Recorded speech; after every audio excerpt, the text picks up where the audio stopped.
dans cette vidéo. Aujourd'hui, on va parler de la compression. C'est un sujet que j'avais commencé à aborder dans notre précédente vidéo qui s'appelle 5 astuces pour améliorer votre son à la trompette. Si vous ne l'avez pas vu, allez la regarder, comme ça vous aurez le contexte pour pouvoir comprendre ce dont parle cette vidéo.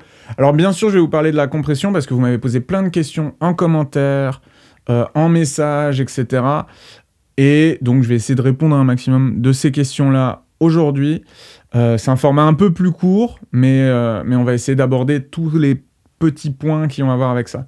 Alors, la compression, ça répond à quelle question ? Ça répond à la question « Comment je fais pour avoir un son franc, clair dans les aigus, sans sacrifier la qualité du timbre de mon instrument ?» Donc, c'est-à-dire sans venir pincer, écraser mon son avec mes lèvres pour générer de la vitesse d'air. Alors, bien sûr, vous en avez déjà entendu parler. Je suis sûr que votre prof de trompette vous a dit de vous servir de vos abdos pour générer de la vitesse d'air, pour générer de la compression. Il y a quelque chose auquel on ne pense pas tout le temps quand on parle de compression abdominale et de contraction abdominale surtout.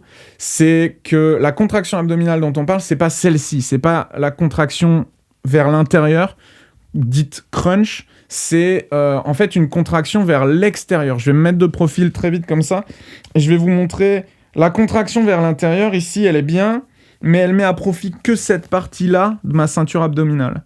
La contraction vers l'extérieur, par contre, ça ressemble à ça.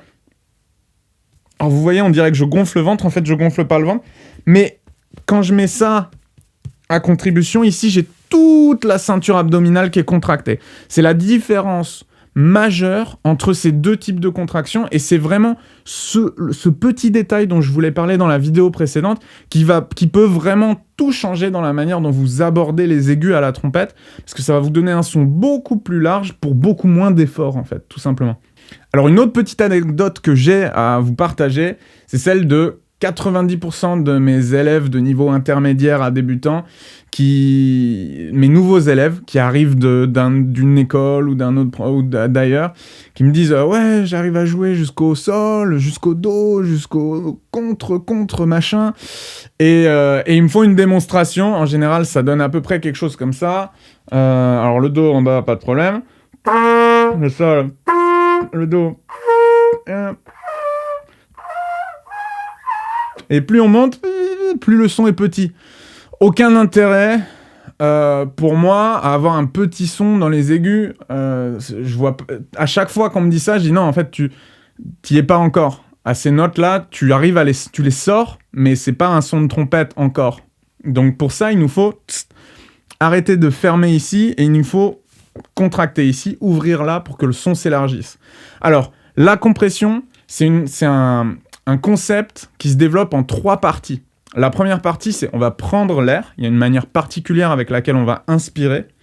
Ensuite, on va mettre cet air sous pression. Et ensuite, on va relâcher l'air. C'est les 3 parties essentielles du processus de compression. Je vais vous les montrer en un coup et ensuite, je vais les décomposer, d'accord ? Donc, ici, je vais prendre l'air. Mis sous pression. Et la relâche, ok ? Alors moi j'ai pas fait, ça sert à rien de faire des exemples dans les suraigus, etc. Déjà parce que j'ai pas de micro là au bout de ma trompette, donc le son risque de pas être génial. Mais voilà, donc l'inspiration elle fonctionne comme ça. On va la penser comme si on était en train d'inspirer à travers une paille et très lentement, volontairement, forcez-vous à le faire très très très lentement, comme ceci. Alors, je me suis volontairement mis de profil pour vous montrer à quel point la ceinture abdominale va venir se détendre ici quand vous faites ce travail-là. Alors, bien sûr, là, on dirait que je suis au 3e trimestre de grossesse, mais ça va me permettre, en fait, d'avoir l'influence suffisante sur l'air, en tout cas l'influence musculaire et du diaphragme, pour pouvoir donner plus de vitesse à mon air et plus d'informations à mon air. Ok ? Donc, à faire, exercice juste ça. Et vous soufflez. Remarquez que mes épaules ne montent pas, mon torse ne se lève pas. À aucun moment ici, il se passe rien. Je dis souvent à mes élèves, il se passe rien au-dessus des tétons. Tout se passe là. Ici, au niveau des abdos. Donc ici, hop, je vais refaire une dernière inspiration.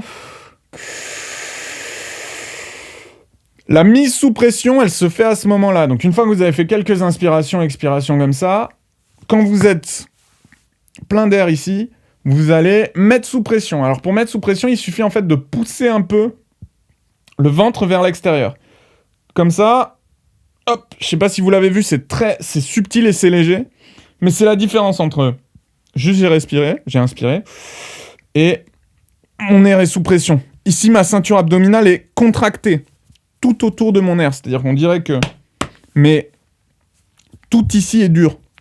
Enfin, dur. Peut-être pas trop me vanter non plus. Voilà. Donc, vous essayez de faire ça.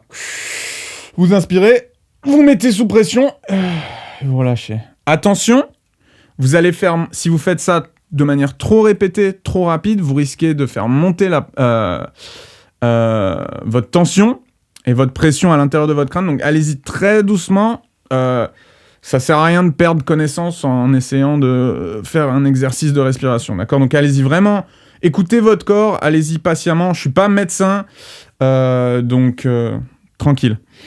Une fois que vous avez mis votre air sous pression, vous allez le relâcher. Alors pour le relâcher, moi ce que je recommande de faire au début, c'est de dire tss. Donc vraiment une onomatopée avec un T et plusieurs S derrière, et on va essayer de mettre un maximum d'air derrière ces S. D'accord? Ça donne quelque chose comme ça. Mise sous pression.